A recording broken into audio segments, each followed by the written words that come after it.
So first thing, carbs, lipids, proteins, those are macronutrients.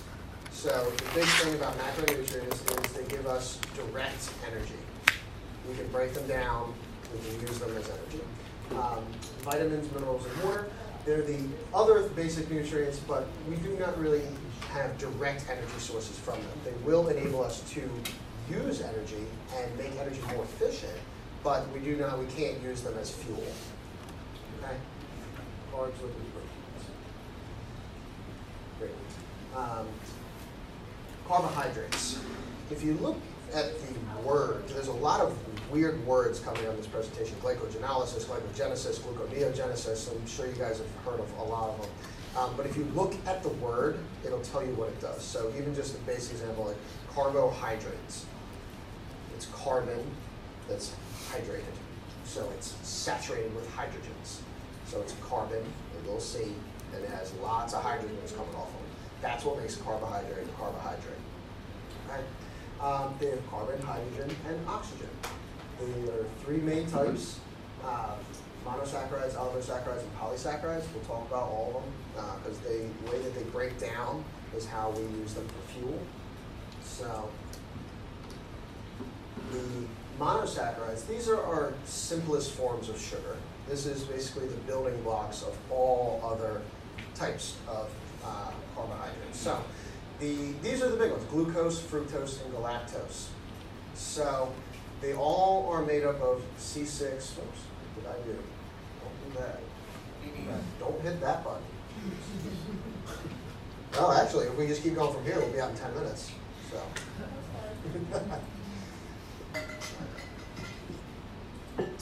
So C6H12O6, that's a carbohydrate. So all the different forms, glucose, fructose, and galactose, are isomers, which means that they have the same chemical structure. They all have 6 carbons, 12 hydrogens, 6 oxygens, but they're arranged in a different way. So you can hear one's on this side, one's on this side, one's on this side. So just the rearranging of the molecule gives it a different structure, a different name. Biggest things that we want to know, glucose, it's also referred to a lot as dextrose. So you'll see when someone gets an IV, they'll get like D150, which is like saline mixed with dextrose 150. If someone is hypovolumic or they're dehydrated, so they'll get a bag of D150. The D simply refers to dextrose. Nature has selected dextrose as the most common form of sugar. All it means is that on the most common forms of sugar, this OH is on the right. That's it. This actually comes from the Spanish word derecha, which is right. There are some on the left, but they're not as common. That's why they're not used as frequently. But that's why dextrose is so commonly referred to as glucose, because these are right. Super important stuff. Glucose is the storage form of glycogen, which we'll talk about a lot. Glycogen is stored in the muscle liver as well as the blood. Fructose is obviously found in fruits and honey. The cool thing about fructose is that it uses active transport to travel through the bloodstream. So it doesn't just float down the river, it has to be pulled down the river. So you actually burn calories when you burn digesting fructose. So it's not as bad of a sugar as just pure glucose. So there's a lot of myths that the fructose in sugar in fruit is going to make you fat and it's bad. It's really not. It's a very good form of sugar, same as galactose. And again, with all of these things, the poison is in the dose. If you take 1 Tylenol, you're going to have your headache feel better. If you take 30 Tylenols, you're going to die. If you eat an apple, you're going to have adequate fructose. If you eat 60 apples, your body can't physically digest that, so it's going to turn to fat. So there's a lot of common sense that has to go in when you're looking at dietary recommendations, which we'll talk about as well. So galactose, again, C6H12O6, found in milk and dairy. So that's just the sugar form of glucose that's in dairy products. Cool. So monosaccharides, which are here, all they mean is that they have the one sugar molecule. And they range from having like 1 or 2 carbons all the way up to like 6. Oligosaccharides are multiple sugar molecules together, okay? Oligosaccharides can range from 2 sugar molecules together up to about 10. Those are The most common ones are sucrose, lactose, and maltose.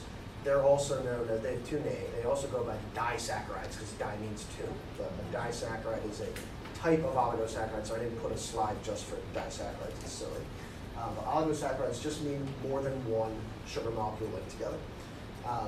You can see the combinations. Sucrose is glucose plus fructose. Glucose and galactose makes lactose. There's people who are lactose intolerant, which is when they cannot digest this combination of glucose and galactose as efficiently as other people. And maltose is the combination of glucose. And this is actually a typo on my part. Maltose should be glucose and glucose. You guys correct that? I probably was sleeping when I made that, so I'm sorry about that. I'll actually fix that now, so I don't have to do it later.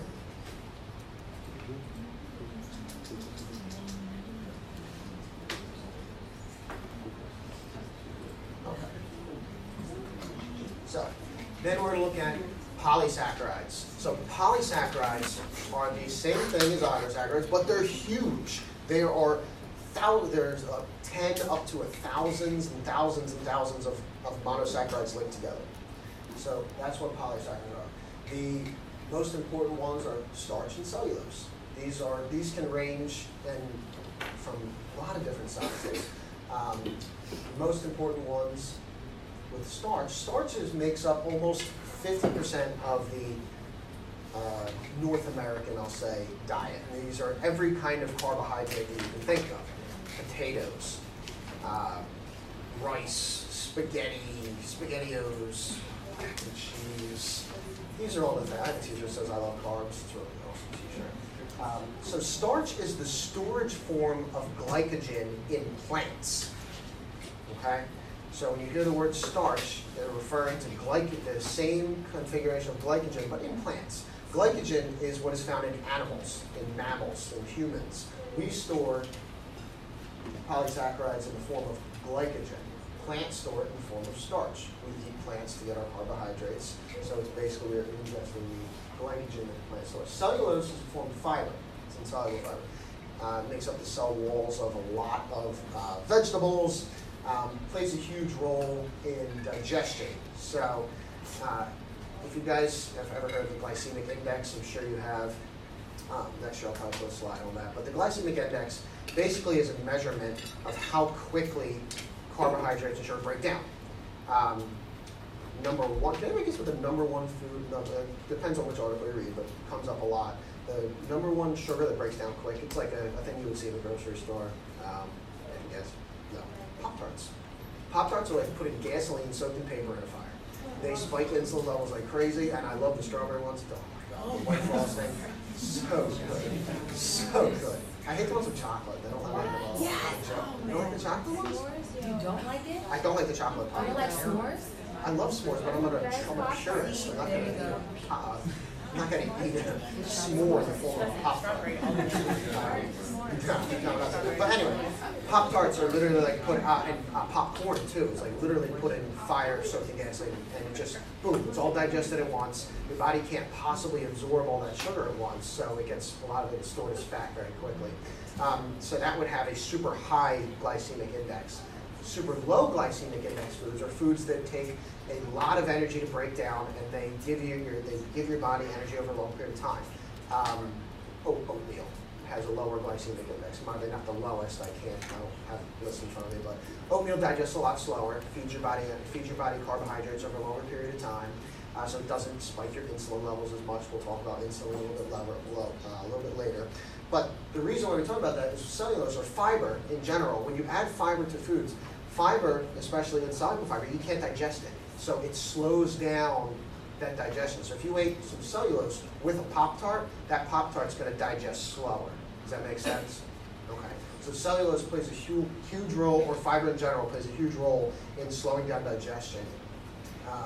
So you don't get that onslaught of sugar at once into your system. That's what your body hates. That's what causes inflammation. That's what causes, basically, every disease process known to mankind is inflammation.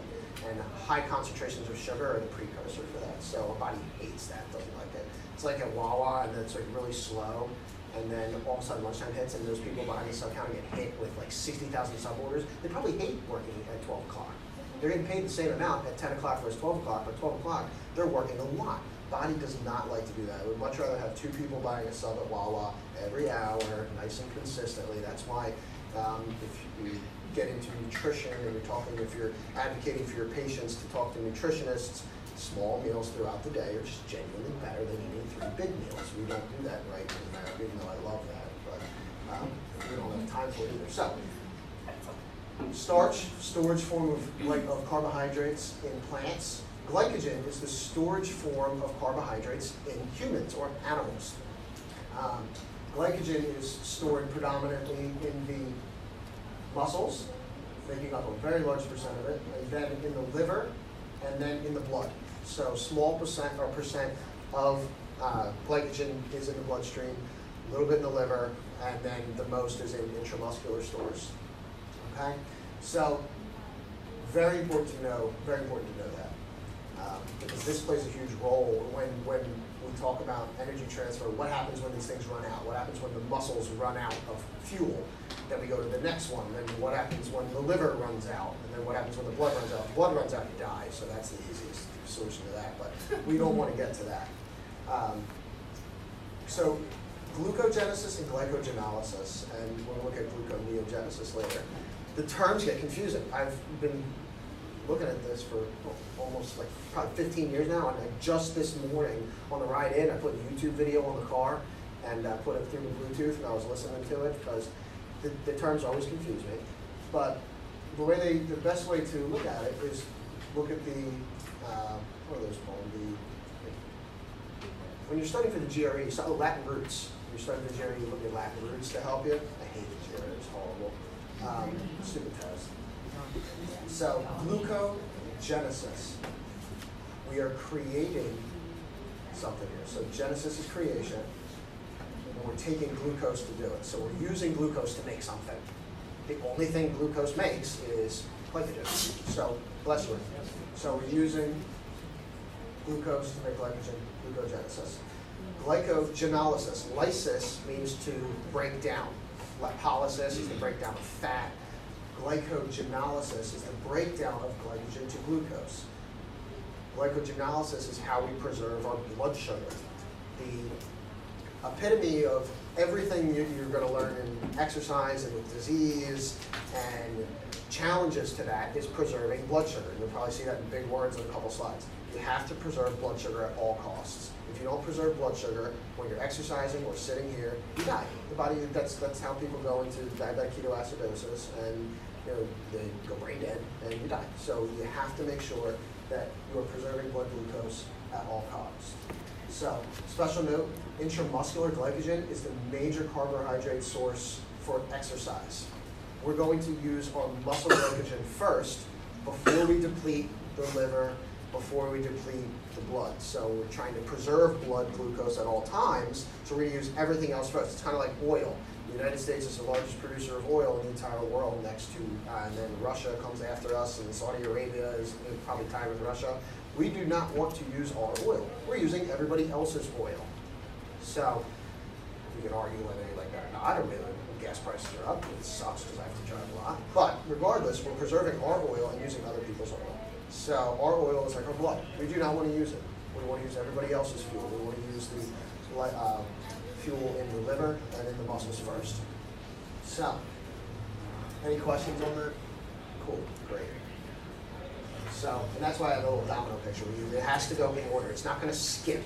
We're not going to use the blood, then the liver. Then we're going to go in. We're always going to use muscle glycogen first, then the liver, then the bloodstream. And that's how they replenish each other too. When we eat, we're always going to replenish the blood first, then the liver, and then the muscles will fill up, because we need our liver to live.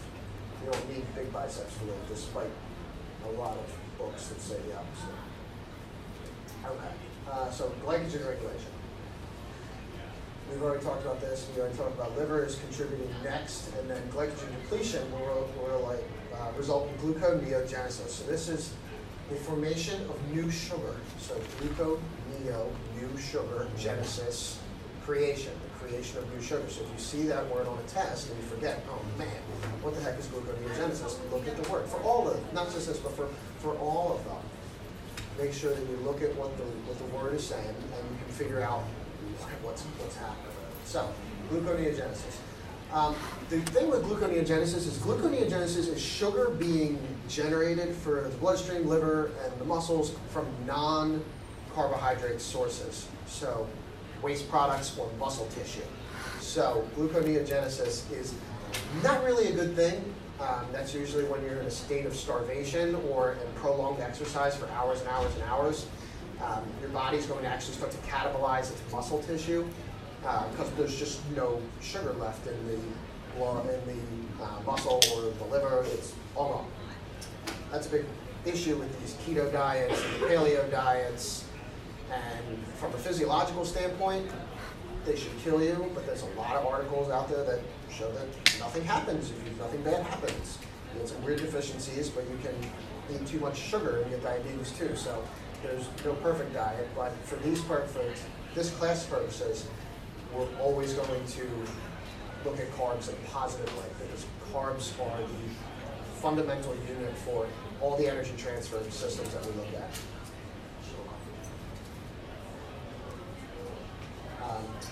Another good point, gluconeogenesis occurs in the liver. The liver kind of serves as the repackaging plant for a lot of different stuff. When we talk about HDLs, LDLs, chylomicrons in a little bit, all these repackaging process occurs in the liver. So the liver I picture as like an Amazon warehouse. There's like a toothbrush, then there's a TV, then there's a headset, then there's a pair of flip-flops, and then Kellogg's Frosted Mini Wheats. There's a lot of random stuff in an Amazon warehouse that doesn't go together and it doesn't affect anything else. The liver is the same way. You're getting muscle tissue converted into sugar.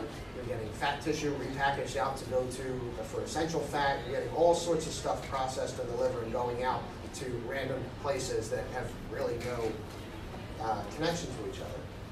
So, moral of the story is we're trying to preserve blood glucose at all costs. If you guys take one thing away from today, it's you always want to preserve blood glucose no matter what.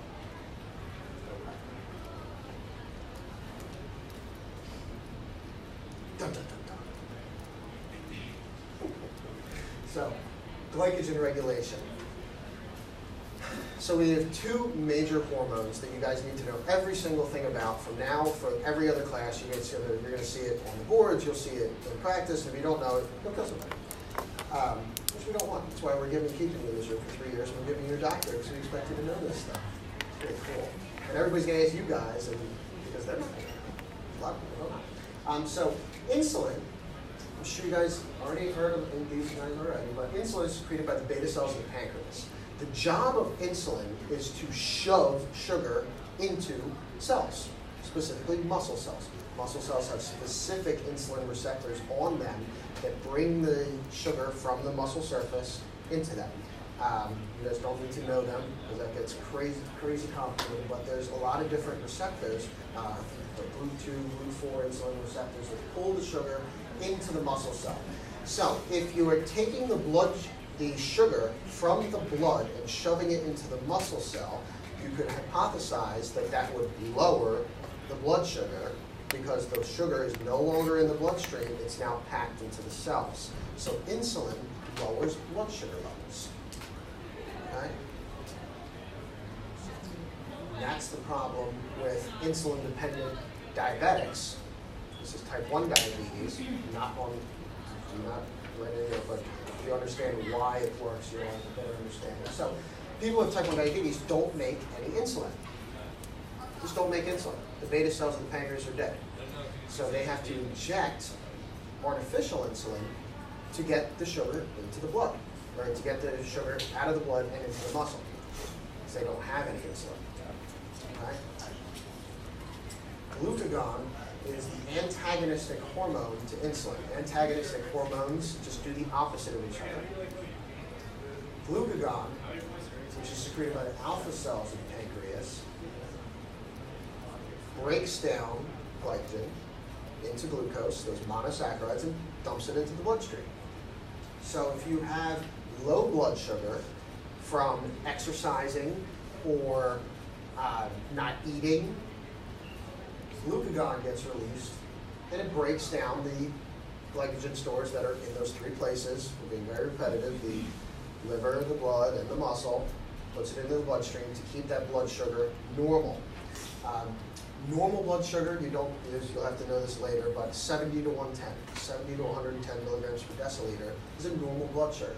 So if you're looking at your patient's chart and the blood sugar is 50, that's a contraindication in exercise. You're not going to perform physical therapy on somebody with a blood sugar of 50. You're going to go to the refrigerator, get them some orange juice, and get that blood sugar up.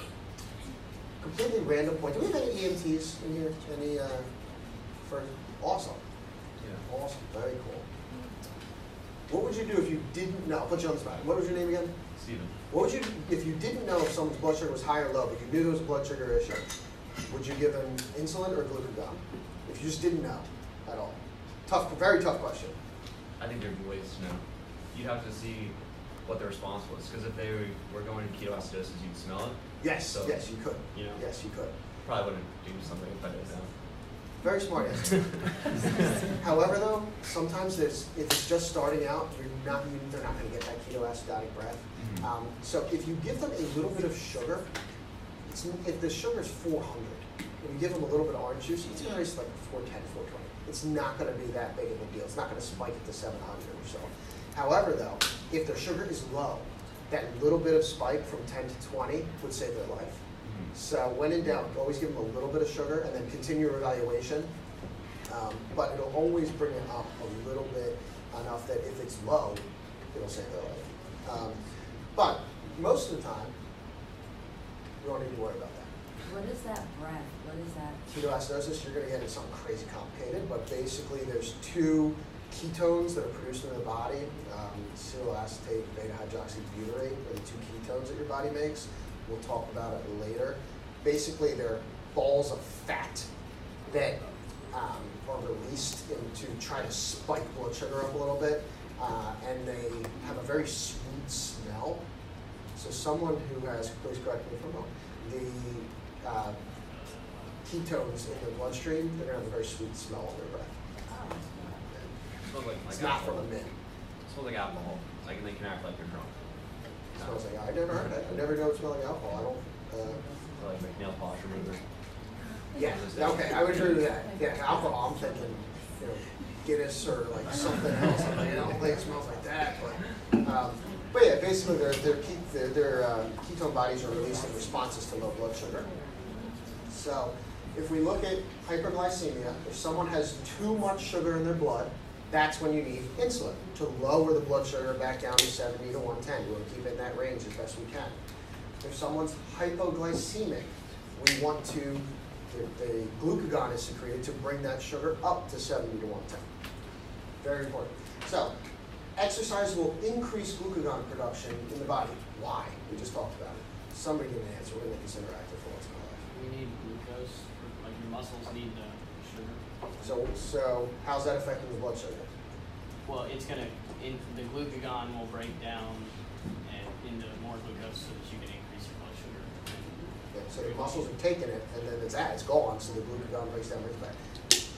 Samantha? Yeah. Okay, cool, great. Just gonna say that. Cool. Good. I'm sorry. No, don't never apologize. So basically, if you just follow the diagram, it makes a lot of sense. High blood sugar promotes insulin. The insulin is going to lower the blood sugar. If it goes too low, the glucagon is going to stimulate glycogenolysis in the liver, and then the liver is going to lower the blood sugar, raise blood sugar. So you can follow the graph around and see. This is from Google, so your book really didn't have any good pictures of it, of how their relationship was. So your book does a great job of explaining it, but this picture I like pictures and the lines help a lot. Okay. Just make sure you understand the relationship between exercise, blood sugar, and the hormones. If you're increasing exercise, you're going to be decreasing your blood sugar, which is going to cause glucagon to increase and vice versa. You just know those inside and out of what's going to be secreted and how it's going to affect the blood sugar. So, any questions on them before we go? Wait, I'm great. sorry. I forget what you said. I'm sorry. Don't ever apologize. Let's just step on my phone. Sorry. Now we're getting very upset. I just want to make sure I have it right. So when you exercise, glucagon is going to increase because your blood sugar is going to decrease? So Yes. Okay. And, you know, it's the chicken or the egg, which came first? Is the muscle using it, and then the glucagon is secreting it, or is the body anticipating that it's going to need more, and then it's breaking down and the muscle taking it? We have no way of knowing. But the muscles innately take sugar for energy. That removes it from the bloodstream. So to keep the status quo, glucagon is going to stimulate glycogen breakdown back into those monosaccharides, those little sugars, to keep that blood sugar at a steady level. You always want to keep blood sugar at a steady level. So as exercise is taking sugar and putting it in different places, we need to use a combination of insulin and glucagon to make sure that it stays regulated. Thank you. Does that help? Yep. Okay, cool. Thank you. Any other questions on insulin and glucagon? Great. Who watched the Eagles game last night, the whole thing? Did you stay up the whole thing? Yes. I was studying too. Unreal. Unreal. That was awesome. You saw the Philly play again? Yeah. So cool. So cool. I was so happy. That was a lot of fun. So, dietary recommendations. 40 to 50% of daily caloric intake should come from carbohydrates. This is what your book says, I'm going with it. The book says 40-50% of carbs, that's fine. A lot of other places and other sources will say 60, 65, 55. Depends on who you're reading it from, but your book, which is what is based on the boards and testing, 40 to 50% is the number they want. Excessive caloric intake will be stored as adipose tissue in the form of triglycerides. Your body can only store a certain amount of glycogen in the liver, in the muscle, in the blood, before it's like, we're filled. If you put the gas tank, or the gas nozzle in the gas tank, and it's filled, and you keep trying to shove gas in there, you're making a dangerous situation. You can't go in the gas tank, gas is filling out over the parking lot, and it's just not safe. So, make for a very interesting TV commercial, but you can't shove any more glucose into the muscles or the liver or the blood if it's filled. So any extra carbohydrates or sugar that you're eating is going to be converted to triglycerides. That's it. You can't shove any more in there once it's filled. The cool thing is with training, and as you increase your muscle mass and your body becomes more efficient at using sugar, you can store more glycogen, especially if you're a short-term anaerobic athlete that uses carbohydrates for quick explosive movements, like a tennis player who's standing and then explodes and then constantly is going back and forth, or a football player who the plays last 5 to 10 seconds, or a sprinter. You know, they're going to have tremendously bigger glycogen stores. If you've ever seen, I should put that picture up next time, an Olympic sprinter versus an Olympic endurance athlete, Olympic sprinters are huge. They are monsters of athletes. And Olympic marathon runners are just very, very, very tiny. They don't need as much muscle glycogen. So that's the best example if you ever wanted to see how much extra glycogen you can store. Look at the difference between an Olympic sprinter and an Olympic endurance runner. It's drastically different. Drastically different. So unrefined versus complex carbohydrates preferred. This is what we were talking about with that glycemic index. If the carbohydrates are built stronger, they digest slower. So we want complex carbohydrates. We want these unrefined carbohydrates. So what do I mean by breaking down? Pictures are, I like pictures. So for a monosaccharide, they can have lots of different carbons in them.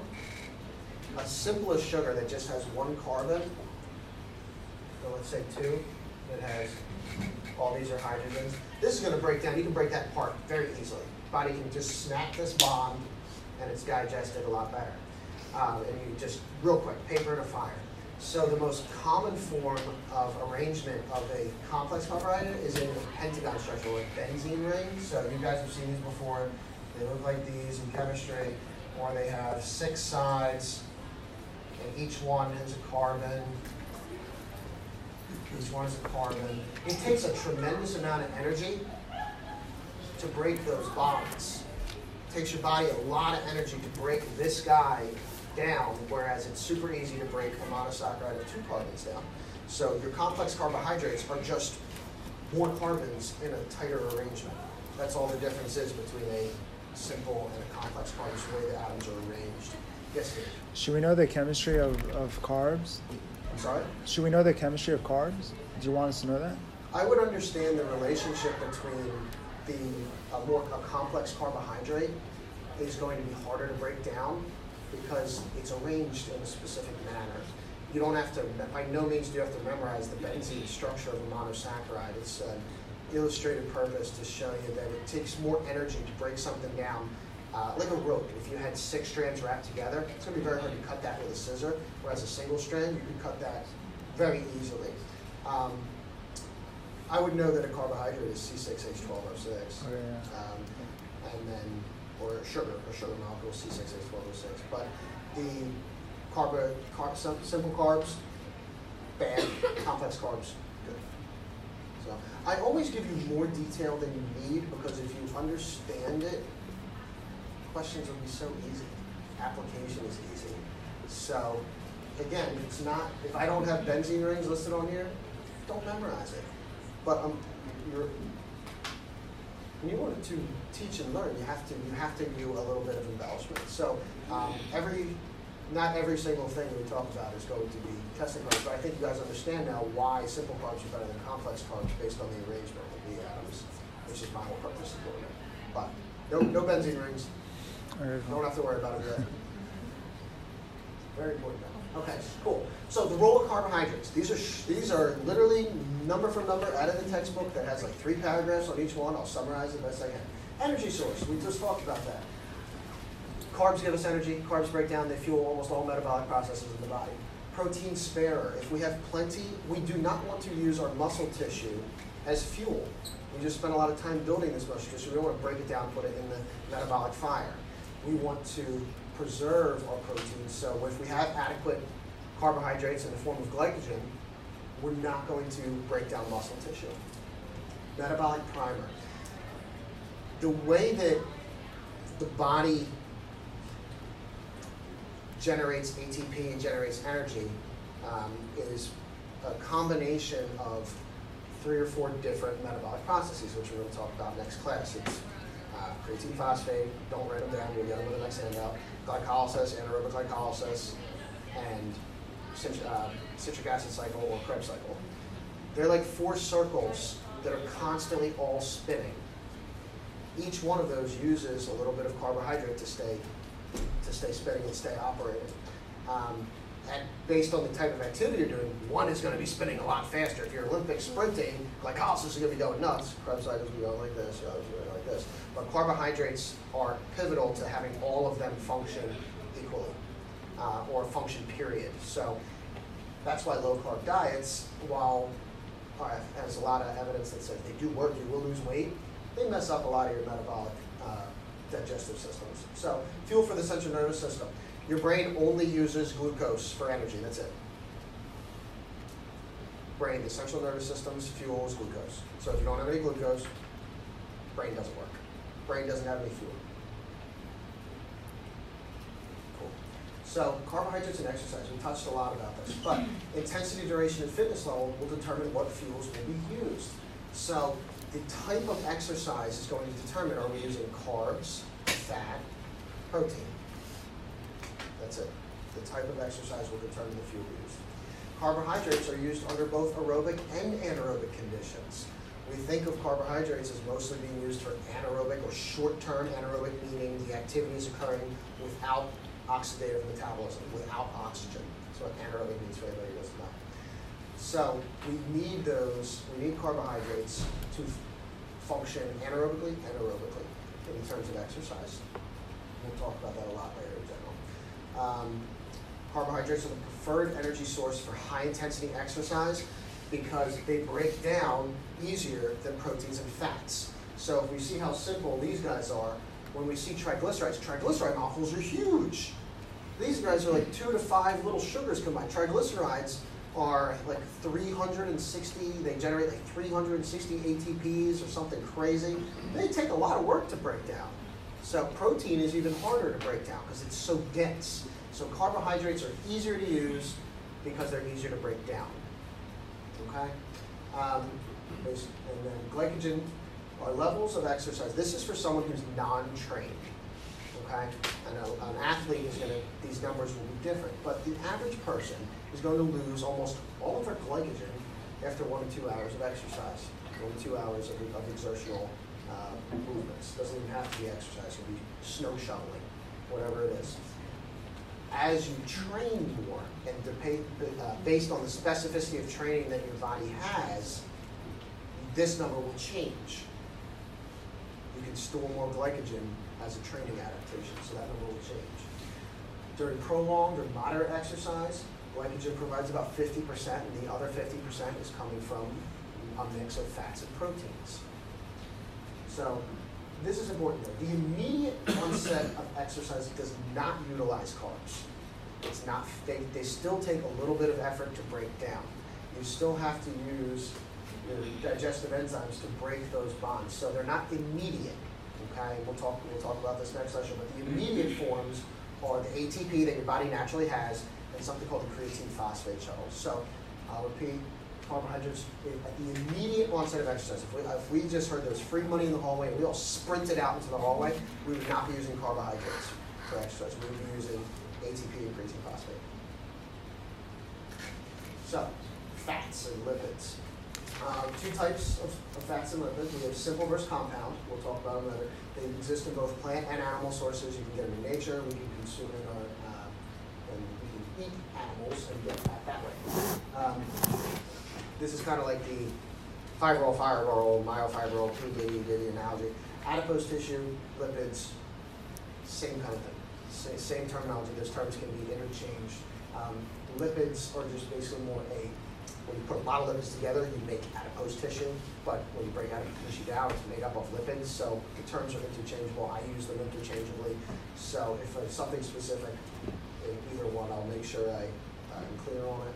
But they're mainly triglycerides, which is 3 fatty acid chains, which we'll talk about. Lipase is the enzyme that's responsible for breaking down fat. So when you have your triglyceride molecule, which we'll look at in a second, when you break it apart, you need lipase. Lipase is what breaks down fat. Sorry? I'm just thinking out loud, sorry. You're allowed to. I'm thinking out loud this whole time. So, triglycerides are comprised of 3 things. So, 4 things actually. We have glycerol backbone, which is here, and then we have 3 fatty acid chains. So it is important that we know that because that's when you break those down, that's what feeds, all those parts are what feed the different animals of metabolism. We have saturated versus unsaturated fatty acids. We have some pictures for those there. So trans fatty acids, they're one of the biggest causes of cardiovascular disease. I just breathe in and feel like writing out. Cardiovascular disease, because they create free radicals, okay? Free radicals are basically hydrogen. Yeah. Is that oxygen molecule, is that part of the fatty chain, or is that part of the glycerol? Where? Or does it matter? Right here? Yeah. I made a video coming up, which I'll show you. Oh. All right? There's Forward to. so yes, please do. There's like so many things that you can do with PowerPoint now, it's ridiculous. So a lot of this stuff I'm just experimenting with. So I was sitting at my desk and it was like, insert a self-made video here. And I was like, sure. So the video's kind of stupid, it doesn't even make sense, but I tried to make it interesting. Yeah, because you can get the same thing from looking at this picture. But what you see from videos make it for future references. But trans fats are important, so we'll go and dive into a little chemistry. Unfortunately for you guys, I love chemistry. Great, right? It's really cool. So, but a trans fat, where's all my markers? So a trans fat is different because of the way the hydrogens are aligned on the fatty acid chain. And it is important when we talk about cardiovascular disease next semester. You guys might even be stuck with me again. God, I do take bribes though. What class? Many of them. I might be helping cardio, which would be cool. I'm better at that. Cardio. I'm better at that. These are all the backbones for what you become and what we're looking at in cardio. But for a regular fatty acid chain, the hydrogens are all on the same side. So if you have your carbons, the hydrogens sit like this, so opposite of double bond. Okay, so this is what a normal fatty acid chain looks like. What makes something a trans fat? This is cis, this is trans. The hydrogen is on this side. That's the only difference between a trans fat and a regular fat. We'll call them regular fatty molecules. And the reason why that's significant clinically is because this guy's very unprotected. He breaks off and does damage. He can bind to that C subunit on troponin and stop muscle contractions. They can break off and attack muscle cells and cause cancer. And they also have a high proficiency of attacking the coronary arteries. So that's why trans fats are bad, is because it has this rogue hydrogen that sits on this side, and he breaks off very easily and just goes and wreaks havoc throughout the body. So that's the thing with trans fats. Okay? Saturated versus unsaturated. Saturated just means that every single spot along the carbon chain has a hydrogen. That is important to know. So this would be an example of a saturated fatty acid. Every carbon has a hydrogen on it. If you saw, ignore this double bond here, because that's part of this guy here. But if you saw double bonds in here, like one or two of them, that means it's an unsaturated fatty acid. And that's the same concept as before. It's harder to break that down. It's harder to break down a double bond. So an unsaturated fatty acid is a little bit healthier for you because it's not completely saturated with hydrogens, which hydrogen is innately toxic to us. That's why the whole purpose of the energy transfer systems that we look at next class is to buffer hydrogen. We want to get rid of hydrogen, we want to get it out. So the more hydrogens we eat, it's not good for us. Okay? So this is my cool little video, so we'll see if it actually works. You can fall asleep for this part, because it's the same thing as we just talked about, but I want to see if it actually works. So we're going to talk briefly about the chemical structure of a triglyceride molecule. It consists of two main parts. We have the glycerol backbone, which is here. This is a simple carbon skeleton chain. It consists of three linked carbon molecules that if we rotate up here, it's a little bit better. We have three different attachment sites where we can attach these long-chain fatty acids. And it's important that we understand how these link together when we get into lipolysis for Krebs cycle a little bit later. So basically what happens is we take our long-chain fatty acid, this is a saturated fatty acid, and just like kind of like a loading dock, this one can come in and attach right here. There's one, then we attach the second, and then we have the third. And through now we have a completed triglyceride molecule over here with our glycerol backbone here, as well as our three long-chain fatty acids. It's nuts, you can make that in PowerPoint now. I use paint, and I just like put a little box around it. It was pretty cool. Anyway, so that answers your question, Brad, is that the oxygens are on the glycerol backbone. So your body uses everything for fuel. We're going to catabolize this glycerol backbone as well as all of these fatty acid chains for fuel. So this is kind of what we were looking at with the saturated. Everybody's got somebody, but this double bond here makes it a unsaturated fatty acid. The presence of double bonds is what makes something saturated versus unsaturated. It's completely covered or it's not. Okay? So we're going to talk about compound lipids. These are triglycerides that are combined with other things in the body, proteins, digestive enzymes, all these fun stuff. These are your lipoproteins. These are, again, found in the liver. When in doubt, it's in the liver. That's the Amazon warehouse. Everything weird is in the liver. Okay? So if you don't know where it is, it's probably in the liver. It's one of my cartoons. So compound lipids or lipoproteins. So we talk about HDLs and LDLs. If I ask everybody what that was before the class, we say, oh, those are forms of cholesterol. That's probably the biggest myth in like nutrition in general is HDLs and LDLs and cholesterol. They're not. It's not cholesterol. Cholesterol is a component of them, but they're high density or low density lipoproteins, fat proteins. And the difference in them is the concentration of protein versus cholesterol. Okay? Fat is a very non-dense structure. Proteins are very dense. They're very strong. 5 pounds of muscle is probably like maybe the size of my hand, where 5 pounds of fat is like a jar. It's huge. It's not very dense. Okay? So That's why high-density lipoproteins, or HDLs, are healthy for us. We like that. The H is they're healthy. We want the HDLs to be good. And they're high density because they are very dense. The majority of them, I'm going to make up a number, but let's say 80% of it is protein and only 20% of it is fat, okay? Low density lipoproteins are the opposite. They are not dense. They have very minimal protein and a lot more fat. And then there's all these other ones in the middle, IDLs, VDLs, then ultra density lipoproteins, which are called chylomicrons. So the overall purpose of all of these guys is to transport fat. Retransport, repackage, transport fat. Whole purpose of lipoproteins. Okay? The ratio of the HDLs to the LDLs is what matters most for health purposes. You should have your LDLs be a little bit lower, but it depends on how deep you want to dive into the cholesterol rumors and myths. Your body needs cholesterol. Cholesterol is not something to be viewed as something that's evil. Again, the poison's in the dose. 1 Tylenol, you're fine, helps your headache. 30 Tylenols, you're dead. If you eat 50 cheeseburgers every day, that would be awesome. That would be great.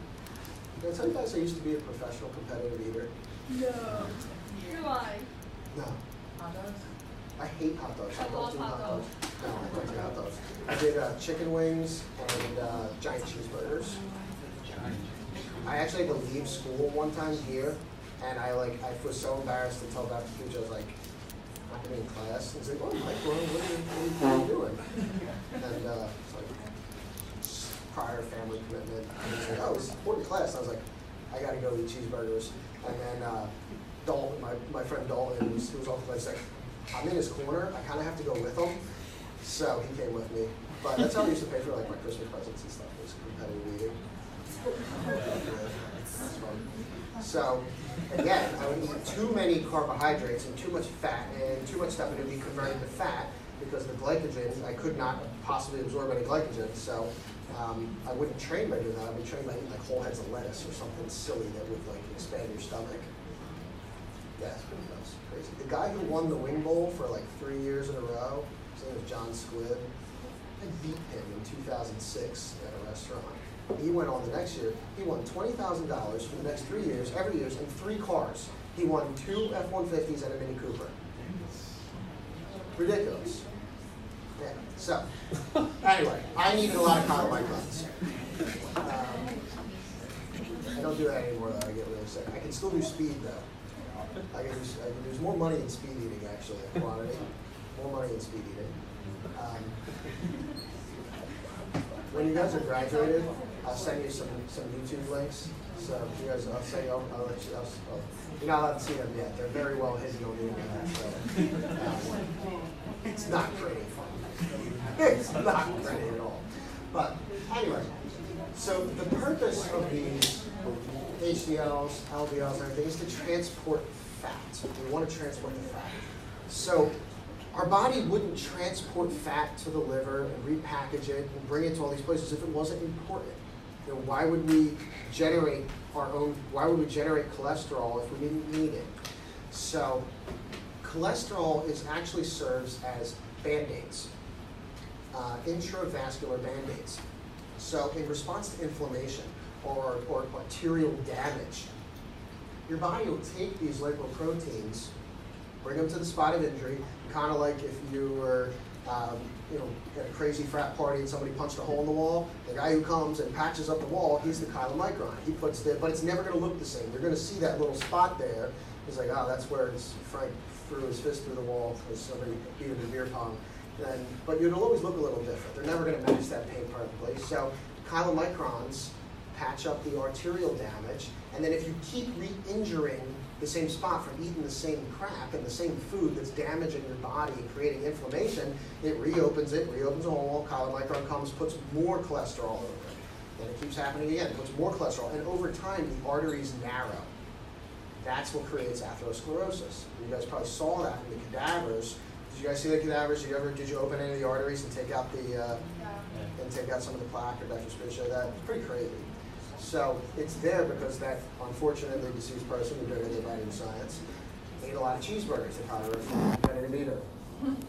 So that's how cholesterol naturally functions in the body. Okay? LDLs have a super high affinity for arterial walls because they just have more cholesterol in them. They're low density.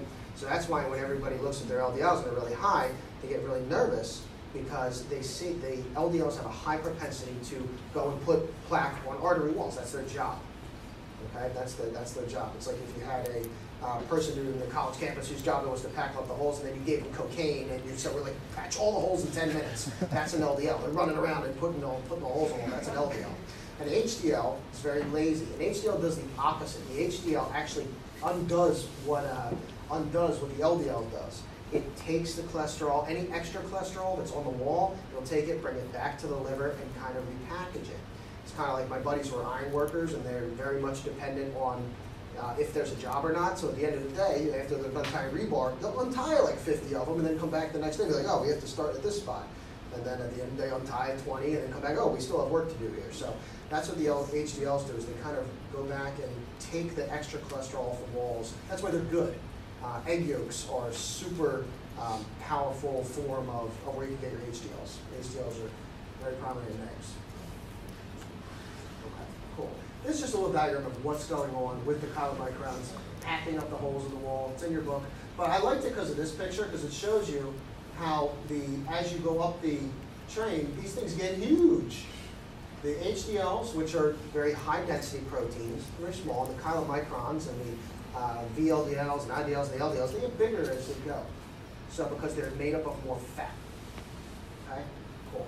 So we talked a little about cholesterol. Endogenous just means that your body is making it on its own, and exogenous means we're consuming it. So eating an egg to get HDLs is a form of exogenous cholesterol, and endogenous cholesterol is our body makes cholesterol. Your body actually makes cholesterol from the excess byproducts from Krebs cycles. That's why Krebs cycle, one of the other functions of Krebs cycle is to generate endogenous cholesterol. Can you say the difference of those again? Which ones? Endogenous? Oh, endogenous is your body's making it on its own. If I said it backwards, I apologize. And then exogenous, exo, it's outside the body, you're eating it. Cholesterol is a sterol. It has an alcohol, and it has a little side chain here that makes it cholesterol. So cholesterol is a combination. The only reason I wrote that there is cholesterol is just a combination of two parts. It has this R group and then a sterol, which made cholesterol. You don't need to know it for a test. I'll tell you that right now. But the 5 main functions of cholesterol, you definitely would. It builds plasma membranes. That's what helps us with our cell wall integrity. It's building a wall to, if you're a Neanderthal or Cro-Magnon to protect your village, you're not going to protect your village from the saber-toothed tigers by building a wall of mud. You're going to build it with trees or rocks or something more stable. Cholesterol helps build strong cell walls so they don't get damaged from free radicals. It's a precursor for vitamin D. You need vitamin D for a ton of things, including inner ear stability, but cholesterol helps in the creation of vitamin D. It's the precursor for the sex hormones, testosterone and estrogen. So if you don't have normal cholesterol, not high, not low, if you don't have normal cholesterol, your sex hormones, your testosterone and estrogen is going to be low or high, depending on the level of cholesterol that you have. Formation of bile. So this is important. So bile is what digests fats secreted from the gallbladder. When your body runs low on bile, it calls on cholesterol to make new bile. So that's why eating fiber lowers your cholesterol, because fiber binds bile. Fiber binds to bile. Fiber is non-digestible. The bile goes to try to dissolve it. It can't. It gets stuck on it, and then you poop it out. And then you poop. It's fun. Let's all say it together. Let's say there's a poop. We go next.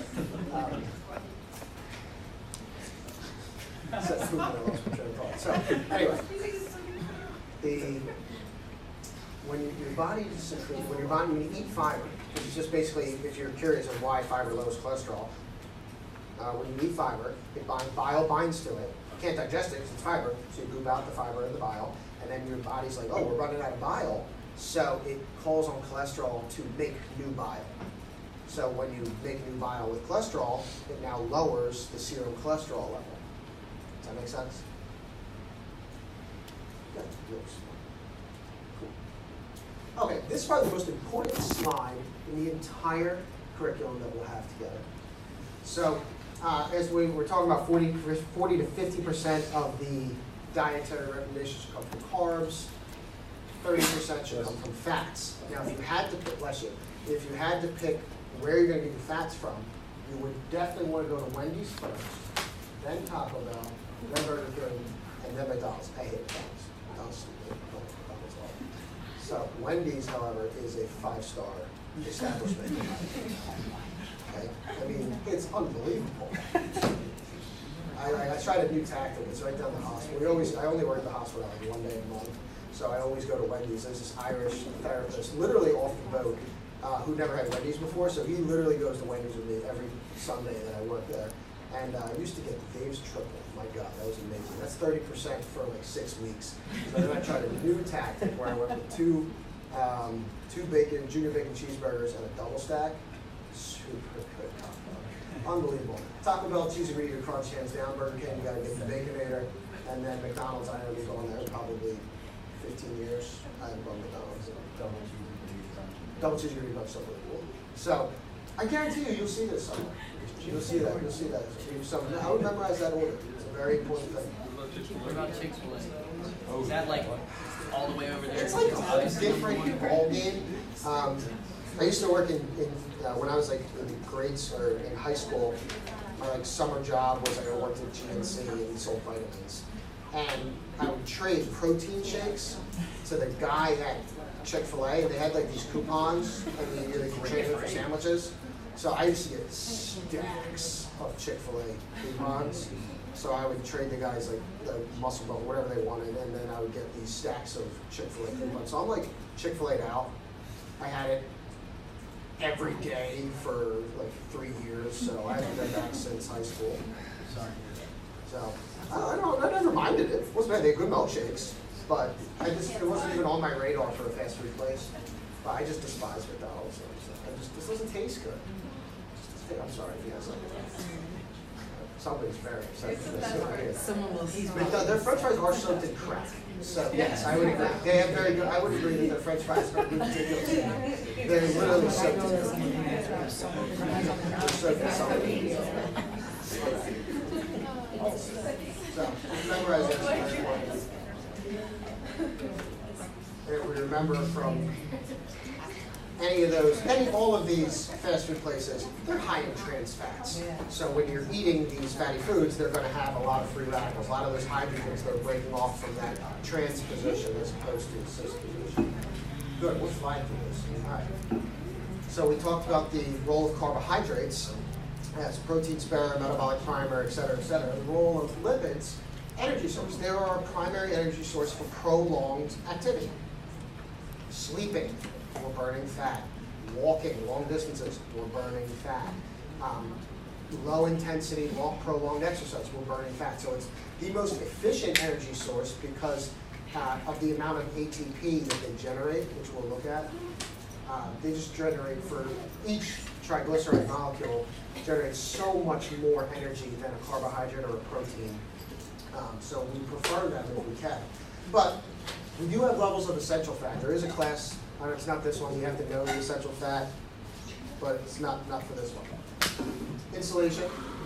That's why polar bears, which are my favorite animal, in case you guys didn't know, polar bears are my favorite animal. Thermal insulation, that's what fat serves for. They also carry as a vitamin carrier and a hunger suppressor. So our fat-soluble vitamins, which we'll look at, is they are stored and travel in the blood. In fat, in the blood. So triglyceride breakdown, we are going, just like we talked about, low to moderate exercise gets prolonged for a long period of time.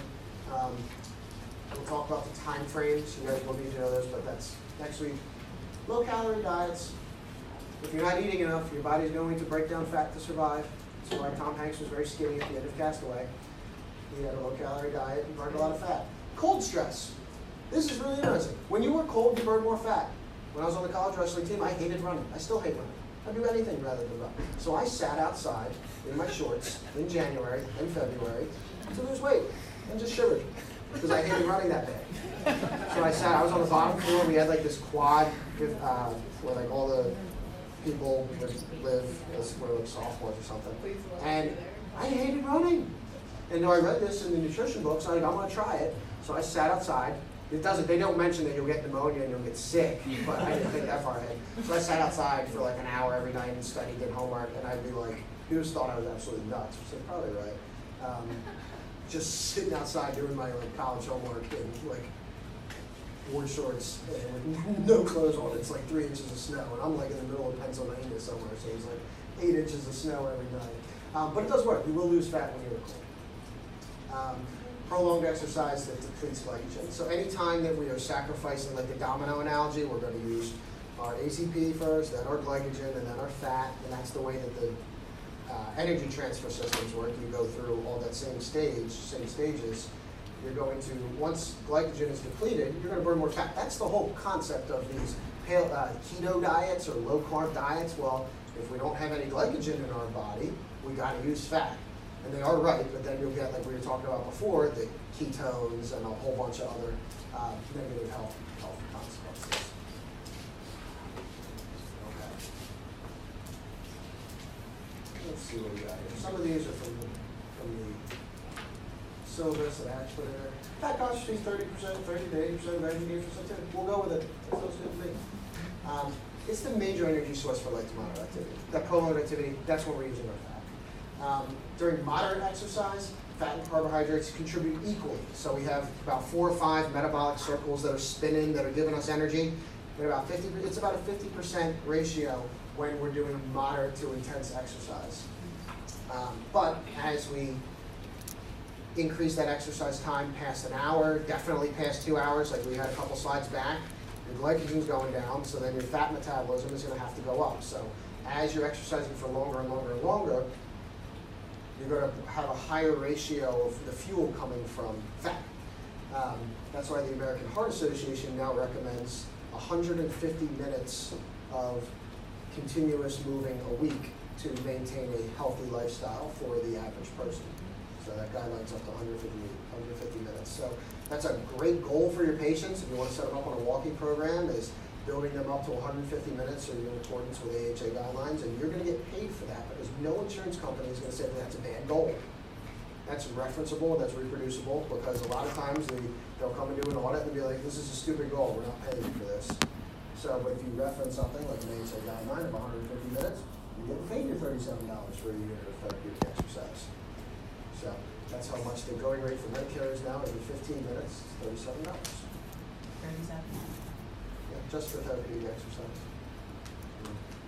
Save money as everybody pay attention very quickly. The highest is therapeutic exercise, and I had mentioned I was teaching another class last year, and we were talking about some different codes.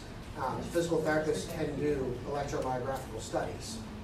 You have to go get a certification to do it. You have to get an APTA specialty exam, but those codes, they're like $300-400 a pop. So if you become licensed as a clinical electrophysiologist, or I forget what the letters, I forget your name are, that's the biggest bargaining chip you could ever bring to a business, because if you can build those codes, I can't build them, I'm not licensed in it, you're bringing in thousands and thousands of dollars to that practice, so you're going to be able to negotiate a much higher salary. So a great thing to do. Plus, it's really interesting, so you can figure out if somebody's actually having diabetic neuropathy, or are they having some kind of autoimmune response, and give them appropriate exercises. But that pays the most. I don't know anyone who does that. There's like 100 of them across the country. So PTs, I believe. PTs are doing it. Yeah, there's not many. There's like 17,000 orthopedic specialists. It's probably even higher now. I think there's like 238 cardiac ones, and then there's a bunch. There's a bunch, but they're cool. So anyway, moving on. Nutrient utilization based on intensity and duration of exercise. So protein. Protein is similar to lipid carbs. The only difference between protein and carbs and fats is that it has nitrogen. Nitrogen, like hydrogen, is also toxic. So that's when you break down excessive protein or you're breaking down muscle for fuel, it's not good because the nitrogens that are released are toxic. So it's 4 calories per gram. Of note, carbohydrates are also 4 calories per gram. Fat is 9 calories per gram. Alcohol is 7. Parker is agreeing with me in the back? Okay, that's right? Okay, cool. I was very upset when I found out alcohol was 7 calories per gram. Very upset. So they advertise all these low calorie, the 3 carb Miller Lights, but how many grams of alcohol are in it? So it's like 7 calories per gram of alcohol. So you're really not, at least you can use those carbs for energy. You can't use alcohol for energy at all, which stinks. So we have essential versus non-essential amino acids. Essential means we need to eat them. Non-essential means our body makes them on our own. And then complete versus incomplete proteins. Complete versus incomplete proteins means a complete protein means it has all the amino acids needed to perform body function, build muscle, all that stuff. Incomplete proteins are missing some. You don't need to know too much more than that. So protein is what builds muscle tissue. Now, if we remember way back to the first lecture where we talked about the sarcolemma, it had the 2 membranes, the plasma membrane and the basement membrane, the 2 little arrows up there. The basement membrane is where the mitotic, or the muscle stem cells are. Stem cells are undifferentiated progenitor cells, which means they can become almost anything. They're like Mystique from X-Men. She can touch somebody, she can become anybody. So stem cells have the ability to become almost any cell. That's why there's such a lot of research on stem cells, because you can use them to grow a new ear. We're growing ears off the back of mice using stem cells, a lot of weird stuff. But when you're building, yeah, seriously, he can hear really well. That mouse can hear you coming like 60 yards away. So when we're building muscle tissue with protein, that basement membrane in the sarcolemma is what stimulates those muscle cells to come out and get bigger. So protein is in charge of anabolism, which is building up of muscle tissue. If we break down muscle tissue because we're running out of glycogen or fat, and that's that, or either fuel, when anytime we need to use muscle for fuel, it's catabolism. That's the breaking down of muscle tissue. That's when we don't have any carbs left. Excessive protein consumption will do the same exact thing as carbohydrates. Once we fill the glycogen stores in our muscles and in our liver and then our blood, the rest is turned to fat. Protein is the same way. The muscles can only, the human body can digest around 40 to 50, for an athlete, 40 to 50 grams every 2 to 3 hours or so. But any more than that, it just turns to fat. Your body is like, oh, all the muscles are filled with protein, we don't need any more to have anabolism occur, we're going to store it as fat.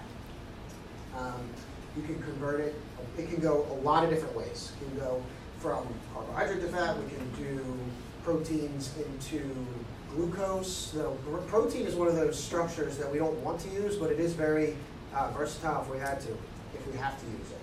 So we can use it as an energy source too. Nitrogen balance. I made this on paint. It took me like 25 minutes. Let's all take a look. I had to take this and I got the 2 different protein powders. This one tastes a lot better, but I made that. It was really cool. I sat there and I like zoomed in and cut out the little stuff. It was really cool. So you can't find that picture. That's a Dr. Scott original. And I put this one because it tastes better on the bottom. This is better. Except when I put it in protein shake, I put like 4 scoops of peanut butter, chocolate syrup. It just becomes ice cream. It just becomes like this thing. And then I put like a little bit of protein powder. I'm like, oh, healthy. So we have nitrogen balance. So nitrogen balance is that little nitrogen group that's back here. It's kind of like the marker. It's the marker that lets us know what's going on for anabolism or catabolism. So positive nitrogen balance means the intake exceeds excretion. So we're taking in 100 nitrogens, peeing out 50. We kept 50. I give you $100 You give me back 50, you kept 50. You have a positive nitrogen balance. Positive nitrogen balance signifies that the body is using it to build muscle. So that's anabolism, that's building of tissue. Negative nitrogen balance, that's bad. That's not good. That could be kidney failure. That could mean a lot of different things. That's when you're excreting more nitrogen than you're taking in. You ate 50 grams of protein from a steak and you peed out 100. That means you are breaking down your muscle tissue and it's being excreted. The nitrogens are being excreted in the urine. Does that make sense? It's very important to know. Cool. Nitrogen balance is very important. If it's positive, you're building muscle. If it's negative, you're losing muscle. Look at it that way. Okay? Dietary recommendations for protein. Daily requirements, 0.83 kilograms per kilogram per day. That's for the normal person. I honestly really want you guys to learn. I don't care about giving you guys lots of hints. I want you guys to learn. You're going to need a calculator, a simple one. You can't use your phones. Sorry. So you're going to need a simple calculator for the first test. So very basic. Believe me, I am not good at math, so we're talking easy math. But you need to know how to calculate dietary recommendations for protein, or understand if somebody comes in, your athlete comes in, he's like, oh, this is my diet, I want to show it to you, and it's 9,000 grams of protein. You need to be able to have an intelligent conversation with this meathead and be like, look, bro, your kidneys are going to explode in about 25 minutes, so let's give you some guidelines for what you could eat. All right? So it is important to know. Infants and growing children obviously need more because they're in a constant state of anabolism. They're constantly building muscle tissue, so they need more.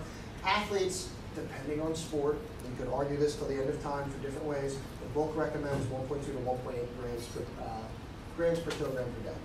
Remember, a kilogram is 2.2 pounds. So everything is listed in kilograms. So just make sure you know that conversion is 2.2 kilograms per 1 pound. Okay? So if you weigh 200 pounds, you're approximately 180, 590 kilograms or so. All right. You said two things. Yeah. What did I say? So first time you said a kilogram is 2.2 pounds, and you said 2.2 kilograms in a pound. Okay, I'm so assuming that. 2.2 kilograms equals 1 pound. Okay. Please correct me if I'm wrong. I think you flipped it Did I again. flip it again? 1 kilogram is 1 kilogram 2.2. is 2.2 pounds? God, look it up, make sure you know it. So, yeah, because it's less kilograms. It's like 45-pound plate is like Yeah, 45-pound plate is like kilograms. 22 kilograms. Yeah. So it's 2.2 Pounds. pounds Per per kilogram. kilogram. This is math, all right? I hate math. That's why I bombed general chemistry and take it twice. And then I said, the second time I sat next to some really smart kids. Really, really smart kids in general chemistry. So, vitamins. I know a lot more about vitamins than I do kilograms. Not much more, no, but a little bit. So, vitamins. The most important thing with vitamins, we do not take energy away from vitamins. Vitamins are not a macronutrient. They're not a carb, they're not a fat, they're not a protein, so we can't get 4 calories or 9 calories from them. So vitamins do play a very important role in enabling us to extract energy from the food that we eat. They also serve as a huge role as neurotransmitters and helping make neurotransmitters more specifically. So we have two main types, water soluble versus fat soluble. The picture was just kind of give you an idea of what kind of foods you're getting. Basically, green leafy vegetables have everything. I hate green leafy vegetables. When was the last time you saw a super fast, athletic, jacked rabbit? No, so I don't like my green leafy vegetables. But they do have a lot of vitamins. As we said before, vitamins are not a direct energy source. So vitamin D is the only vitamin that the body can produce on its own. We can make vitamin D on its own. The recommendations now are, I think, 20 to 25 minutes of total sunlight exposure a week to manufacture vitamin D. So vitamin D is also super important in the absorption of calcium. Okay? So before we take a 5-minute break, again, you guys are going to be my whole class of knowing more about the inner ear than anyone else in the entire world. So vitamin D helps absorb calcium. So vitamin D plays a huge role in the integrity of the little magic calcium carbonate crystals in your inner ear. So I'm going to show you a video of somebody who had secret slide. Boom. So this person had a crazy vitamin D deficiency, and it actually caused them to have the calcium crystals in their inner ear break off and they were getting really dizzy from it. So this is our cool little goggles that we have. We put these on. I thought that was really cool when I got those. I was like, I'm a fighter pilot or something. And basically what they do is you bring this down and it puts the patient in the dark, and then you can record their eye movement. So I wanted to rule out or rule in what the heck was making them dizzy. So when I put them in the dark and laid them down a certain way to bias one of their ears, this is what their eyes did. Their eyes were still before this. They weren't moving at all. So their eyes just start panicking. They start twitching. You're going to see them actually start beating downwards. Yeah, you see right there, the eyes are starting to beat down very rapidly, and they don't stop. What's really cool is this is something you can, this person was extremely dizzy, really sick, throwing up. 10 minutes later, they walked out, completely fine. That's why vestibular rehab is so cool. Completely cured this person in 10 minutes. Done. Never have to see it again, unless it happens again. Intrigued? Wait, why? Really cool. Is that kind of like what you do with vertigo? So vertigo is a garbage pail term for dizziness. It's like going to the heart doctor and saying you have a heart problem. So vertigo just means rotational dizziness. And there's as many different causes of vertigo as there are any other pathology. But yeah, that's when people think classic vertigo, that's what they're thinking. Because can't you, like, if you have like a patient come in like for vertigo, like you can like cure them at eval? Yes, yeah. It's really cool. Yeah. Because I did pulmonary cardiac for a really long time, for like 5 years. Not really long time, for 5 years. I love that. I love cardiopulmonary stuff. But like my patients were dying, and that sucks. I didn't like that. I didn't want to be in the hospital. They were dying. Then I had this crazy respiratory therapist, super, super smart, brings in the obituary, and she's like, Mike, you see we lost Fred? And I'm like, thanks. Like, I don't want to know that. So that's why I ended up getting out of there.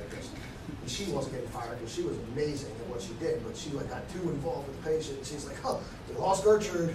I'm like, I like Gertrude. I don't want to know. And then she went home and had oxygen. She's great, living in La La Land. So I got out of there. She's like, are we? Gertrude actually told me. Her name's not really Gertrude. She was out to lunch. And I was like, Gertrude, where are you right now? And she's like, I'm on the bow of a beautiful ship. We're in Toms River, New Jersey, Gertrude. I didn't want to tell her that. And I was like, stay there. I was like, you're on the bow. I'm on the bow of a beautiful ship. I was like, Gertrude, you stay there, girl. You stay there. So, yeah, real quick, you can see. So when the person's sitting still, their eyes are fine. I laid them down, put the goggles on. I start to have some crazy spasms. And the treatment for this was to A, fix it immediately, then supplement them with about 4,000 IUs of vitamin D a day for like a week or something. It basically had osteoporosis of their inner ear. And they would look bad. What's up? How'd you fix it immediately? So there's a specific type of vertigo which, gosh, I was getting good. What's your name again? Me? Yeah. Dana. Dana. What Dana was talking about, she's referencing a specific type of vertigo that's called BPPV, which stands for benign paroxysmal positional vertigo. So basically what happened is that guy had a little piece of calcium broke off his ear and it got stuck back here, inside. It's inside the skull, it's not external at all.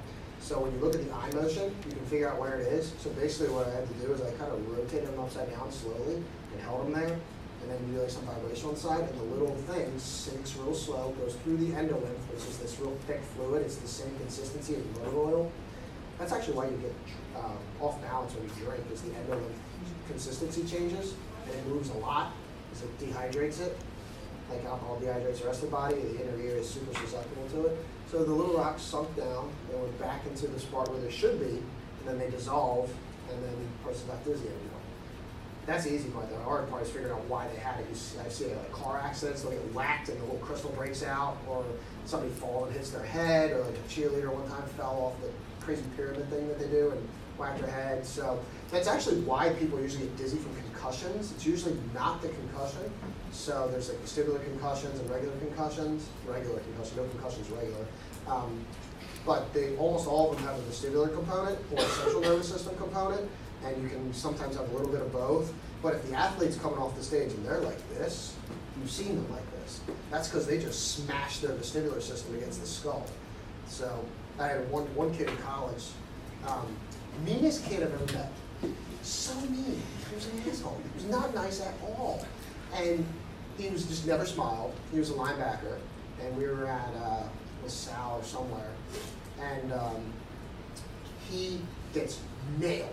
And my school was fortunate enough that we had these new, I don't know if Brad, you're the athletic trainer? Have you seen the